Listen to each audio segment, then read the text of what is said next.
Hoje eu queria ensinar para você a respeito da oração do Pai Nosso. E nesse mês de oração, nós estamos usando do culto de celebração para ensinar esse valor para você. Por quê? Porque crentes oram, entende? Isso precisa ser algo que de fato é uma realidade na sua vida, a oração. E nós ensinamos domingo passado sobre o poder daqueles que oram. Em outras palavras, eu ensinei para você no domingo passado sobre o poder da oração, ok? Hoje eu quero te ensinar como você deve orar. Olha para cá. Eu encerrei a mensagem do domingo passado lendo o texto de Lucas, onde os discípulos pedem a Jesus para ensiná-los a orar. E Jesus ensinou. E onde que ele ensinou? Está aqui em Mateus capítulo 6, do verso 9 até o 13, a conhecida, chamada assim, oração do Pai Nosso. Então olha aí para a sua Bíblia, ou olha para o projetor, vamos ler o texto. Mateus capítulo 6, verso 9, diz: portanto vós orareis assim: Pai nosso que estás nos céus, santificado seja o teu nome, venha o teu reino, faça-se a tua vontade, assim na terra como no céu. O pão nosso de cada dia dá-nos hoje, perdoa-nos as nossas dívidas, assim como temos perdoado aos nossos devedores. E não nos deixe cair em tentação, mas livra-nos do mal, pois teu é o reino, o poder e a glória para sempre. Amém. Oração do Pai Nosso. Agora, essa oração, quando Jesus ensina os discípulos a orar, ela não foi uma oração dada para ser uma repetição. Diferentemente do que muitos religiosos imaginam, a oração do Pai Nosso, ela na realidade não é para ser uma reza. Nada contra a quem faz dela uma reza, tá ok? Não estou aqui criticando outras igrejas, mas a questão não é se é certo ou errado, a pergunta nem é essa, a pergunta não é essa, para nós crentes, se é certo ou se é errado orar a oração do Pai Nosso, a pergunta não é essa, a pergunta é, se usar ela como repetição, funciona? E eu vou te falar, não funciona, entendeu? Não adianta ficar repetindo a oração do Pai Nosso, 7 rezas do Pai Nosso, para que alguma coisa possa acontecer na sua vida. Na realidade, quando Jesus deu essa oração, Jesus deu para que ela fosse um modelo, para que ela fosse um roteiro, um padrão de como nós devemos orar. Veja, cada frase usada por Jesus na oração do Pai Nosso, ela tem um princípio. Eu poderia chamar de segredo. Esse é o tema da palavra, né? Os segredos da oração do Pai Nosso. Porque cada frase, ela nos revela um princípio. E algo que nós devemos orar a respeito disso. Então, no final nós vamos inclusive orar aqui a oração do Pai Nosso. Não tem nada de errado você repetir ela. Nada. A questão é que ela é apenas um modelo a ser usado quando você separar um tempo para você orar. Então cada frase ela tem um sentido, porque é um roteiro. Ela deve ser usada como um caminho para as nossas orações no dia a dia. E como que Jesus começa? Orando. Qual que é a primeira frase que Jesus usa na oração do Pai Nosso? Pai Nosso que estás nos céus. Então olha para cá. Como você deve iniciar suas orações? Sempre se referindo a Deus como o quê? Pai. Você tem um Pai que cuida de você, amém? Quando nós entramos no momento da oração, na certeza de que Deus é o nosso Pai, nós já temos a certeza de que aquilo que é a vontade dEle vai ser respondido na nossa vida, amém? Porque Deus é o Deus que cuida de nós. Quando Jesus orou essa oração, ou quando ele se referia a Deus como Pai, os judeus ficavam escandalizados, porque um judeu jamais chamava Deus de Pai. Não, ele não chamava. Então, quando Jesus se referia a Deus como seu Pai, aquilo era uma ofensa para os judeus, porque os judeus não imaginavam Deus como sendo seu Pai. Eles imaginavam Deus apenas como sendo Deus. Pastor, isso faz diferença na nossa vida? Faz. Com certeza faz. Porque, veja, você não pode ter uma relação com Deus apenas como Deus sendo Deus. Não. Para o mundo lá fora, Deus é apenas Deus. Mas para nós aqui dentro, Deus é o nosso Pai, entende? Eu vou te dar um exemplo. Para todos aqui, eu sou pastor, mas para as minhas filhas eu sou o quê? Pai, entende? Então, muitos irmãos não têm a intimidade, não muitos, não todos na realidade, não têm a intimidade que as minhas filhas têm comigo. Lá em casa, eu fico sem camisa, quando só está a minha família. E eu até fico chateado quando elas vão levar alguma amiga para casa. Eu falo, me avisa, porque eu não gosto que ninguém me veja sem camisa. Não é porque eu tenho vergonha da minha barriga. É porque eu acho que isso só pode ser para quem é íntimo. Entendeu? Quando você encara Deus, não só como Deus, mas como seu Pai, você passa a ter uma relação de intimidade com Deus. Você se torna íntimo de Deus. Entende? Você precisa ter essa relação de intimidade com Deus, sendo o seu Pai. Apesar de Jesus sempre se referir a Deus como seu Pai, houve uma única ocasião em que Jesus se referiu a Deus como Deus e não como seu Pai. Qual foi essa ocasião? Quando ele estava prestes a morrer na cruz. Ele disse assim: Deus meu, por que me abandonaste? Foi a única vez que Jesus mencionou a Deus como sendo apenas Deus e não seu Pai. Por que ele fez isso? Porque naquela hora houve uma troca. Jesus chamou Deus de Deus para que você chamasse Deus de Pai. Entende? Houve uma troca.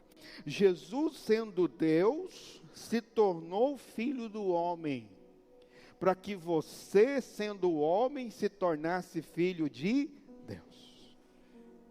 Fala para o irmão que está do seu lado, você é filho de Deus. E por isso você se torna especial. Quem tem criança sabe disso, do que eu vou falar agora.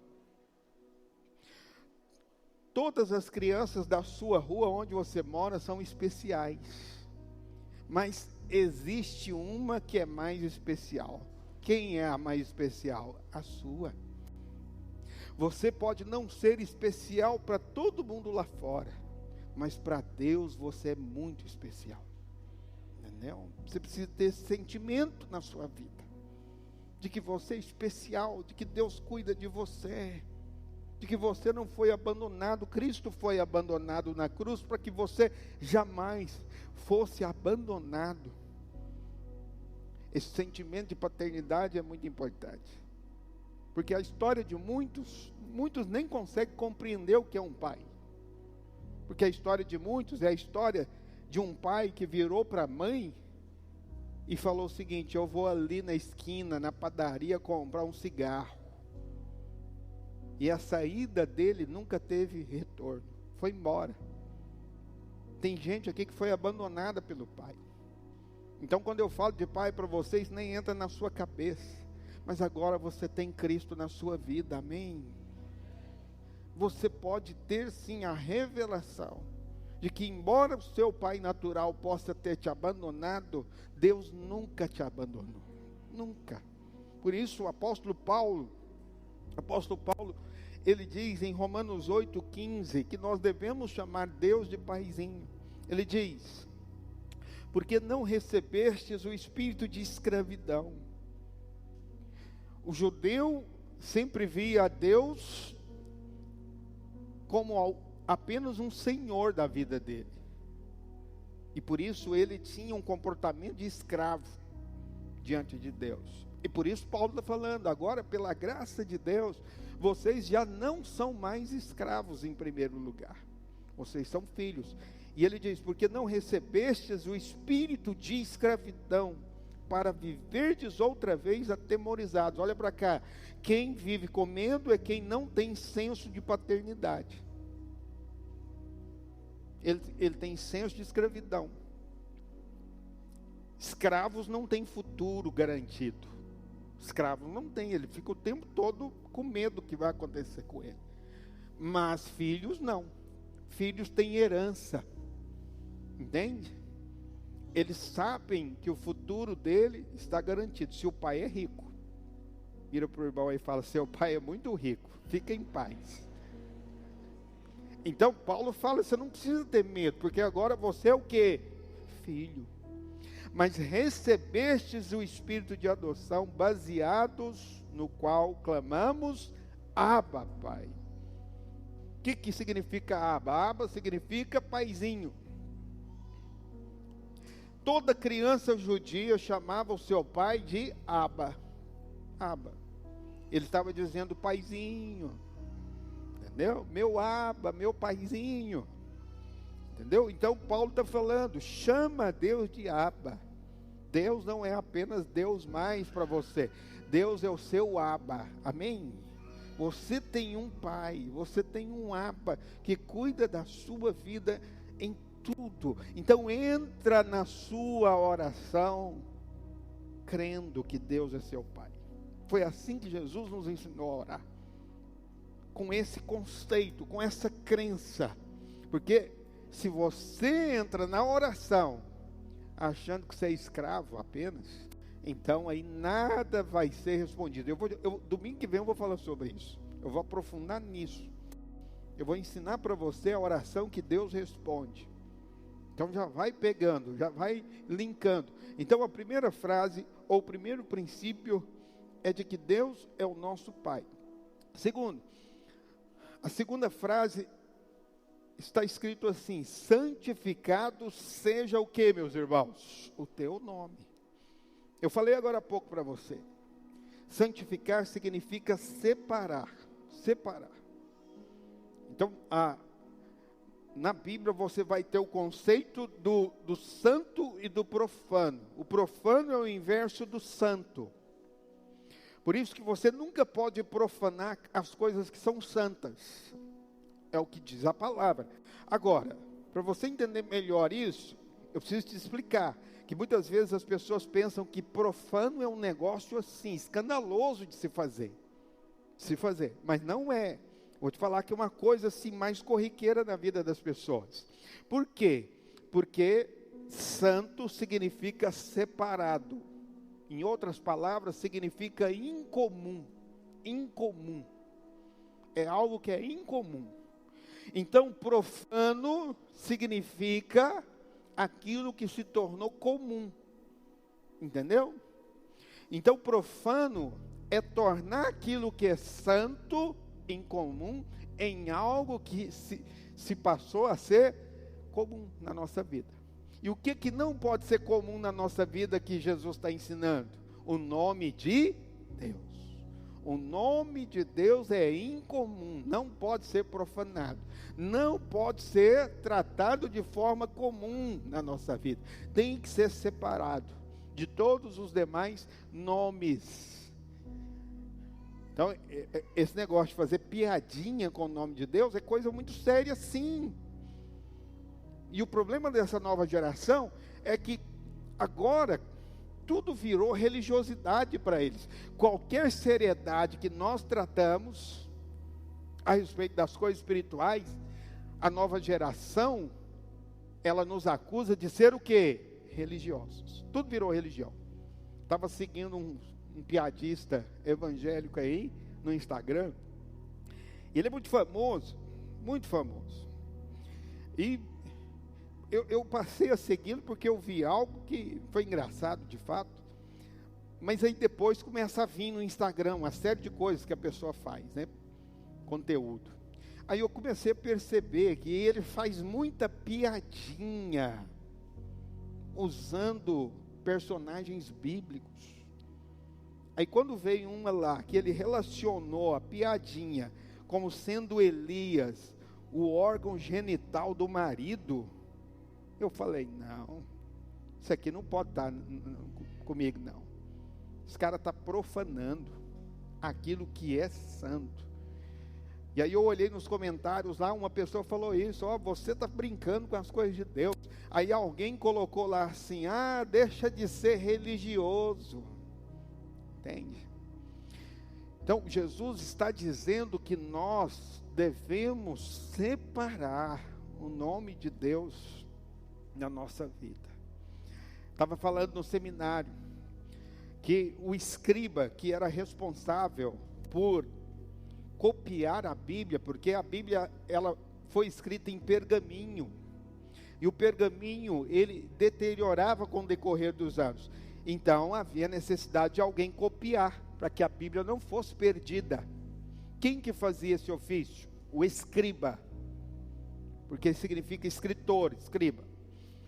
Mas eu estava contando para os seminaristas que eles tinham tanta reverência com o nome de Deus, que quando chegava no nome de Deus, quando eles estavam escrevendo, que chegava no nome de Deus para se escrever, eles paravam, deixavam a pena do lado, ia até o banheiro, se lavava e depois vinha e escrevia o nome de Deus, porque o nome de Deus é incomum.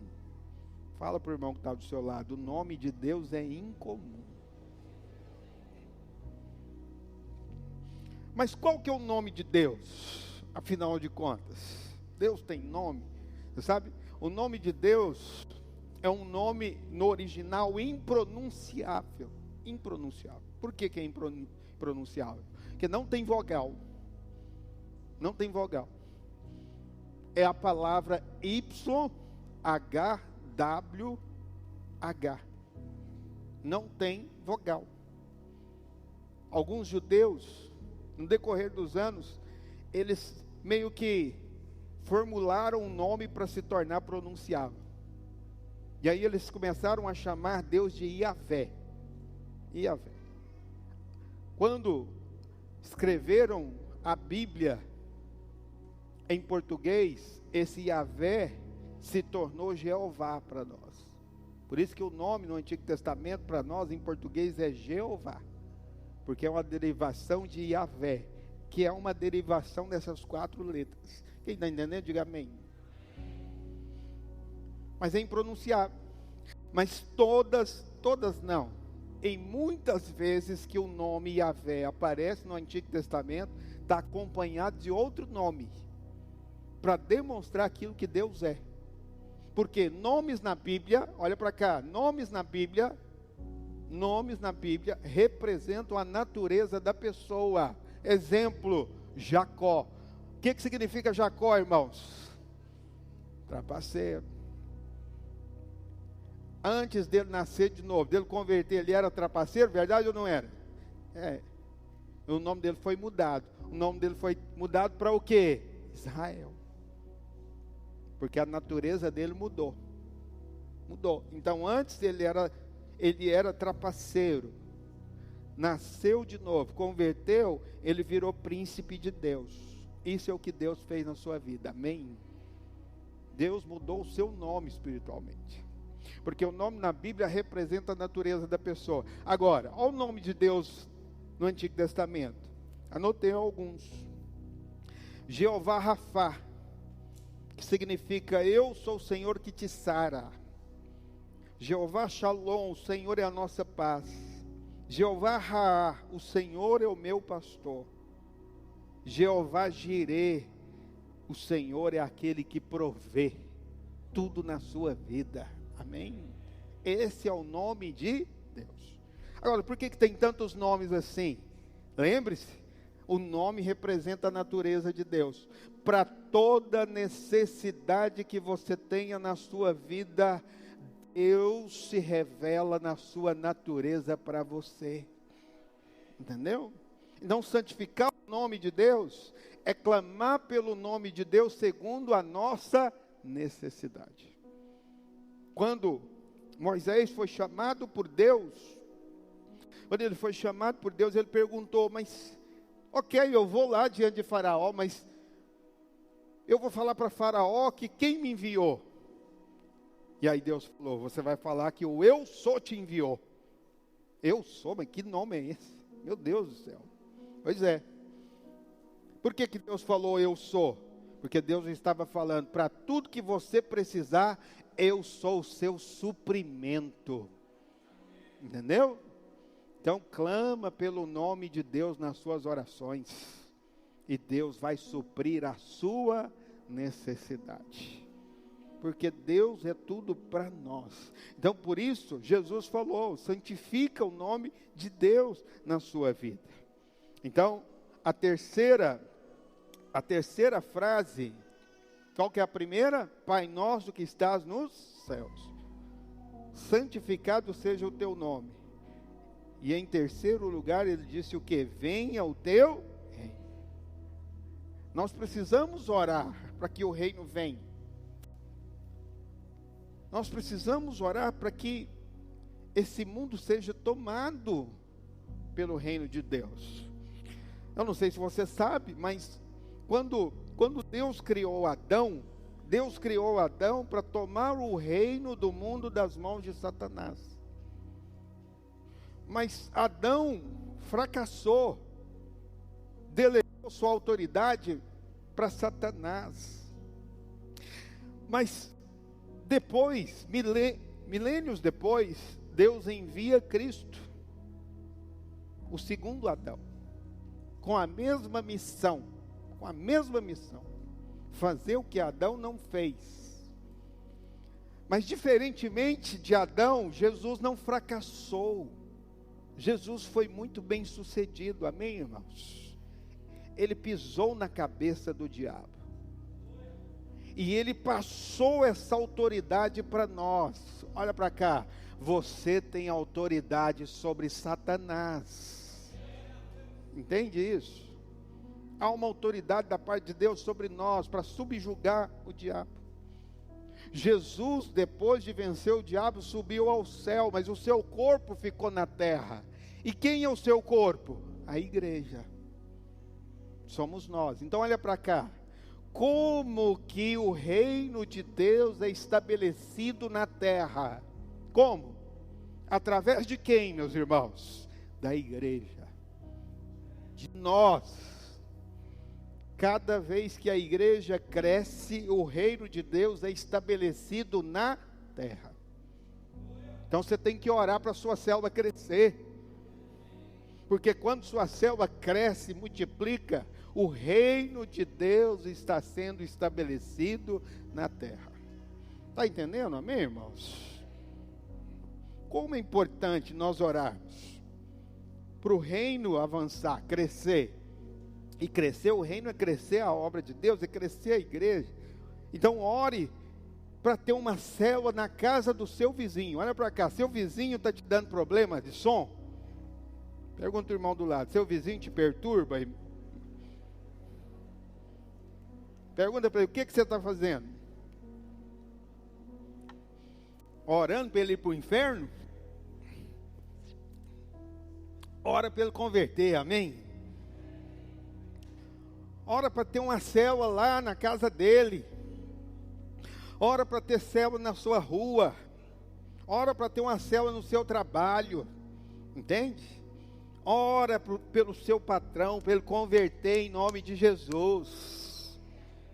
Quando você ora para alguém converter, para a célula crescer, multiplicar, a obra avançar, você está orando como Jesus mandou orar. Venha o teu reino. Nós estamos estabelecendo o reino de Deus nessa cidade. Deixa eu te falar uma coisa. Nós compramos o nosso terreno. Glória a Deus, amém, irmãos? Falta pagar ainda uma parte aí, mas nós vamos pagar. Não. Aleluia. Mas antes de pagar o que nós compramos, nós já compramos outro. Você não entendeu isso, não? Isso é bênção demais. Nós não temos só mais um terreno, nós temos 2 agora, glória a Deus. Os irmãos abençoados nos deu a oferta da entrada de um terreno para a gente pagar o parcelamento dele. Nós já pagamos a primeira parcela. Amém? Por que nós compramos? Porque a visão que Deus nos deu é de ganhar essa cidade. Nós vamos ter vários prédios em vários cantos dessa cidade, amém? Porque nós oramos, venha o teu reino, entende? Isso tem que fazer parte das nossas orações, orar para a igreja crescer, avançar, a gente ser salva, porque quando elas são salvas, o reino de Deus está sendo estabelecido. Então, essa é a terceira frase. A quarta frase é: faça-se a tua vontade, assim na terra como no céu. Olha para cá. Tudo que ocorre na terra é da vontade de Deus, é ou não é? Difícil, hein, irmãos? Não é. Porque se tudo que ocorre na terra fosse da vontade de Deus, Jesus não teria recomendado orar para se fazer a vontade de Deus. Então para com essa bobagem de falar que tudo é da vontade de Deus. Então você vai lá, às vezes num velório, o sujeito morreu, esfaqueado.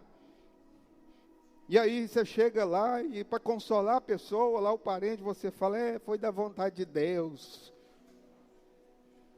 Fala para o irmão do lado, não é da vontade de Deus não, irmão. Não é. Tanta desgraça que tem nesse mundo não é da vontade de Deus. Deus não planejou isso. Deus não planejou uma vida ruim para você, mas uma vida abundante, amém? Mas você precisa orar para que a vontade venha se cumprir. Entendeu? Porque a vontade de Deus se cumpre quando nós oramos. Essa é a importância da oração. Tudo que Deus vai fazer na sua vida, Ele vai fazer através de quê? Oração. Mas se você não ora, é a vontade do diabo que está fazendo na sua vida. Está fazendo. Porque a oração libera o céu, mas a falta de oração libera o inferno para agir na sua vida. Então, nem tudo que ocorre na nossa vida é da vontade de Deus. Por isso Ele falou, faça-se a tua vontade, assim na terra como no céu. No céu, tudo é feito segundo a vontade de Deus. Mas na terra, nem sempre. No céu, ninguém contraria a Deus. Mas na terra, os homens contrariam a Deus. E para a vontade dele ser estabelecida na terra, o seu povo precisa orar e dizer, faça-se a tua vontade. Você faz esse tipo de oração na sua vida? Você ora falando assim, Deus, faça a tua vontade, não a minha. Jesus fez essa oração. Prestes a ser crucificado, ele falou, Senhor, me livra da cruz. Me livra. Contudo, não seja feita a minha vontade, mas a tua. Você faz esse tipo de oração? Amém? Você faz, porque se você não faz, Jesus está ensinando que você tem que fazer.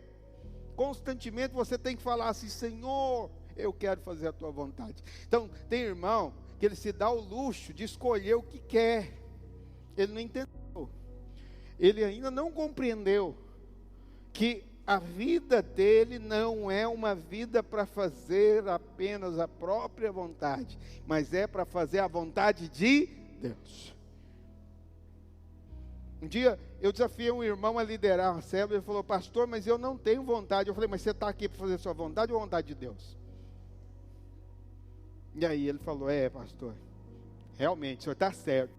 Todavia Deus não quer que você faça a vontade dele por obrigação, mas por compreensão, por revelação, porque a vontade de Deus é sempre o melhor para a sua vida, irmão.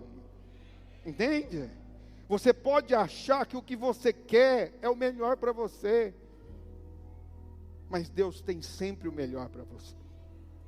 E por isso você tem que dobrar os seus joelhos e orar e falar: Senhor, eu quero fazer a tua vontade. Alguns irmãos receberam Cristo apenas como Salvador, mas não entenderam que precisa recebê-lo também como Senhor. Quando nós oramos assim, nós não temos Cristo apenas como Salvador, mas como Senhor. Conta-se uma história de que um sujeito chegou numa tribo, e aí ele disse: eu quero ser o rei de vocês. E aí eles falaram, os índios disseram: olha, mas você nunca fez nada por nós, por que você deveria ser o nosso rei? Ele, intrigado, então ele começou a curar os enfermos, a suprir a necessidade de todos, a abençoar a vida de todos ali naquela tribo. Depois que ele fez tudo o que fez, ele chegou então diante deles e falou: agora eu posso ser rei de vocês? Aí eles disseram: olha, agora nós temos tudo, nós não precisamos de um rei. O que eu quero dizer com isso? Os irmãos que receberam Jesus só como Salvador tiveram suas vidas abençoadas, supridas, passaram a prosperar. Olha para a sua vida antes de Cristo. Deus te abençoou e vai te abençoar muito mais, amém, irmãos? Todavia, muitos que depois que mudaram de vida, eles olharam para Jesus e falaram assim: agora que está resolvido, nós não precisamos de um rei, eu não preciso de nada. Então você deveria olhar para o Senhor e dizer: Senhor, eu estou aqui para fazer a sua vontade. Quantos irmãos, eles prosperaram, cresceram, antes de crescer, eles queriam a vontade de Deus, mas depois que cresceram, deixaram de fazer a vontade de Deus. Eu me lembro lá em Palmas de um rapaz, olha para cá, um rapaz, ele andava numa bicicleta e ele queria uma moto, e ele orava, ele ia na oração, ele ia jejuava e pedia essa moto. Depois ele tinha tanta fé que ele queria materializar a sua fé. Aí sabe o que ele fez? Ele comprou um capacete e ele ia para a oração na bicicleta de capacete. Aí a gente perguntava para ele: mas por que você está usando capacete? Não, porque eu creio que Deus vai me dar uma moto. E de fato Deus deu uma moto para ele. Mas depois que ele comprou essa moto, ele tinha tanto trem para fazer com essa moto, que ele não tinha mais tempo para orar, não tinha mais tempo para jejuar, e ele desapareceu da igreja. Essa é a história de muitos, infelizmente. Por isso Jesus falou que você tem que orar para fazer a vontade do Pai. Fala para o irmão do lado: faz a vontade de Deus, irmão. Os irmãos do louvor já podem subir. Quinta frase: o pão nosso de cada dia dá-nos hoje. Nós vivemos no tempo em que as pessoas estão muito ansiosas, preocupadas, deprimidas. E o que é a ansiedade? A ansiedade é o sofrimento antecipado. É a preocupação com o futuro. Mas sabemos que Deus deseja que você não se preocupe com o seu futuro. Por isso ele diz: o pão nosso de cada dia, dá-nos hoje. Dá-nos hoje. Então olha para cá. Nós devemos orar sempre crendo que a necessidade nossa vai ser suprida, porque o pão significa o suprimento em nossa vida. E esse pão, ele simboliza duas coisas. A primeira é o suprimento material. Olha para cá. Deus quer suprir as suas necessidades. Todas elas. Todas.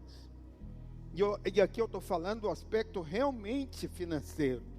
Deus quer te dar o que você precisa. Ele quer. Porque Ele é seu Pai, conforme eu te falei. E não existe nada tão grande que Deus não possa te dar. Nada tão grande. Pode ser grande para você, mas não é grande para Deus. Mas também não existe nada tão pequeno que Deus não se importa. Não há detalhe na sua vida que Deus ignora. Até a cor das coisas que você gosta, Deus quer te dar. Entende? Deus é um Deus que se importa com os detalhes da sua vida. Se você orar todos os dias, Senhor, supre, dá-me o pão de cada dia, Ele vai dar. Mas esse suprimento também é o espiritual. É o suprimento espiritual. Deus nos supre materialmente, Deus nos supre espiritualmente. E o suprimento é a palavra. Jesus diz: nem só de pão viverá o homem, mas de toda palavra que procede da boca de Deus. Entende? E você sabe, olha para cá. O maná era dado para o povo de Israel no deserto. Ele vinha do céu e ele era dado diariamente. Ele não podia ser recolhido para o outro dia, porque se recolhesse dava bicho. Porque Deus não queria que ele se preocupasse com o dia de amanhã. Deus dava segundo a necessidade do dia. Mas um fato interessante: Deus dava todos os dias. E Deus dava nas manhãs, não era nas tardes, era nas manhãs. Eles dormiam e quando acordavam, eles saíam das suas casas e o suprimento já estava lá no deserto para ser recolhido. Qual o significado disso, pastor? O significado disso é que aos seus amados Ele dá enquanto dormem. Quando é que o suprimento de Deus vem na sua vida? É quando você descansa o seu coração. Descansa a sua alma. E você vai ver a prosperidade superabundar na sua vida. Enquanto seu coração está apertado, nada flui na sua vida. Mas quando você descansa, você acorda, já está tudo feito pelo Senhor. Descansa a sua alma. Fala isso para o irmão do seu lado. Descansa a sua alma. Sexta frase: perdoa as nossas dívidas, assim como perdoamos os nossos devedores. A dívida que é a ofensa é a única barreira que Deus colocou nas nossas orações, é o rancor e a amargura. Quando não perdoamos, nossas orações são interrompidas. Por que que isso acontece? Porque a justiça própria tira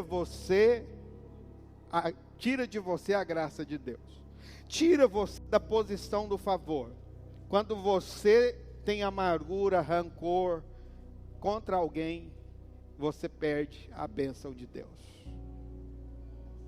Então, você que tem rancor, mágoa, ressentimento, e os maiores rancores, as maiores ofensas estão na nossa casa, na nossa família. É marido magoado com mulher, mulher magoado com marido, é filho ressentido com pai. E eu vou te falar, você não está recebendo favor na sua vida porque você não perdoa sua mãe, você não perdoa seu pai. Enquanto você não perdoar, você não recebe do favor de Deus sobre a sua vida. Por isso Jesus falou, você precisa perdoar nas suas orações. E como que você perdoa nas suas orações? Vou te dar uma dica. Ora por aquela pessoa que te ofendeu. Pastor, não consigo perdoar. Começa a orar por ela. Começa a falar, Deus abençoa ele, abençoa ela. Abençoa, Senhor. Aí você vai ver que vai desbloquear seu coração. Vai destravar você. E aí o céu se abre sobre sua vida. E o favor é derramado sobre sua casa. Entende isso? Como é sério? A amargura, ela traz enfermidade. E ela te coloca numa prisão espiritual. Você está debaixo de cadeias. Quando você está ofendido, amargurado. Você está debaixo de influência de demônios. Literalmente. 7ª frase. Não nos deixe cair em tentação. No Getsêmani, Jesus ordenou aos discípulos para vigiar e orar, para não cair em tentação, pois a carne é fraca. Devemos pedir a Deus para nos livrar de cair na tentação do pecado. Olha para cá, você que é casado, ore para Deus te livrar do adultério. Ore. Pastor, eu não oro, então você acha que você é forte. Só é forte quem é fraco. Quem se acha forte é fraco. Por isso Jesus disse para nós orarmos, porque somos fracos. Então devemos pedir a Deus para nos livrar da tentação do pecado, mas para nos livrar também da maior de todas as tentações, é a tentação de desistir daquilo que Deus tem para a sua vida. Entende? Muitos desistiram dos sonhos de Deus.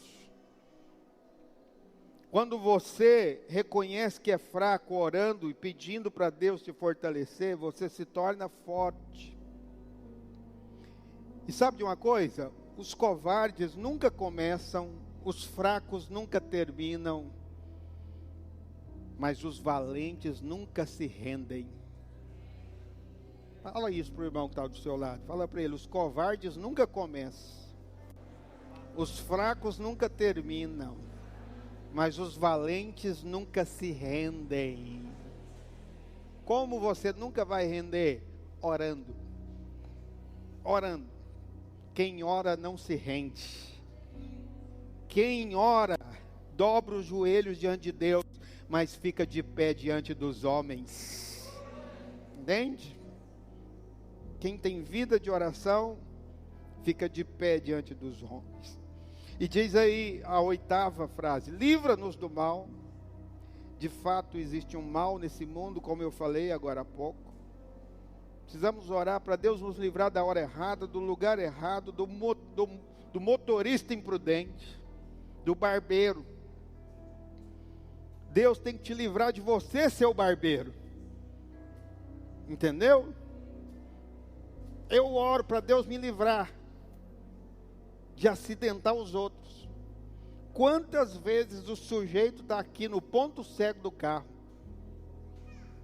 Não é assim? E eu oro, Senhor, me livra de atropelar alguém. Então devemos orar para Deus nos livrar de todo mal. E por fim, ele encerra a oração dizendo, teu é o reino, o poder e a glória. Toda oração deve encerrar com louvor e adoração a Deus, dizendo para Ele, Senhor, teu é o reino, teu é o poder, tu é a glória.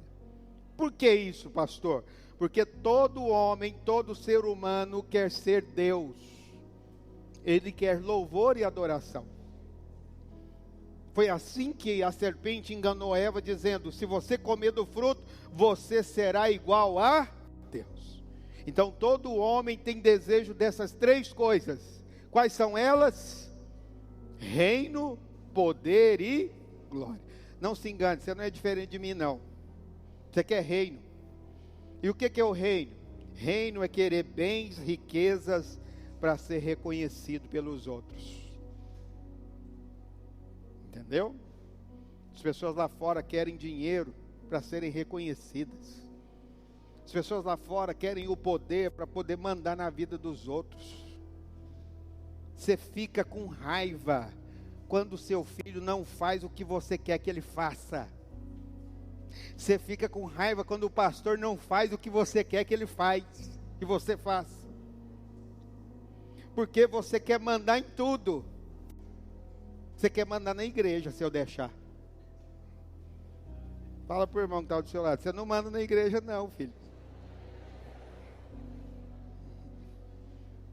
Entendeu? Não se engane, todo mundo é assim. Eu também sou assim. Até eu tenho que falar, Deus, eu não quero fazer o que eu gosto, eu quero fazer a tua vontade na igreja. Entendeu? Agora, você tem fome de reino, você tem fome de poder e você tem fome de glória.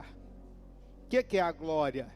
É o desejo pelo elogio, é o desejo pelo louvor dos outros. Quantos irmãos já falaram assim, nossa, aqui nessa igreja eu nunca recebi um elogio na vida. Está vendo? É possível você fazer alguma coisa na igreja só para receber glória. É errado receber elogio? Claro que não. É errado é fazer as coisas para receber elogio. Por isso toda oração você tem que falar, Senhor, teu é o reino, teu é o poder e tua é a glória. A glória não é minha, a glória é de Deus. Só de Deus. Só o Senhor é Deus. Eu não sou Deus. Só o Senhor é Deus. Essa é a oração do Pai Nosso. Vamos ficar de pé.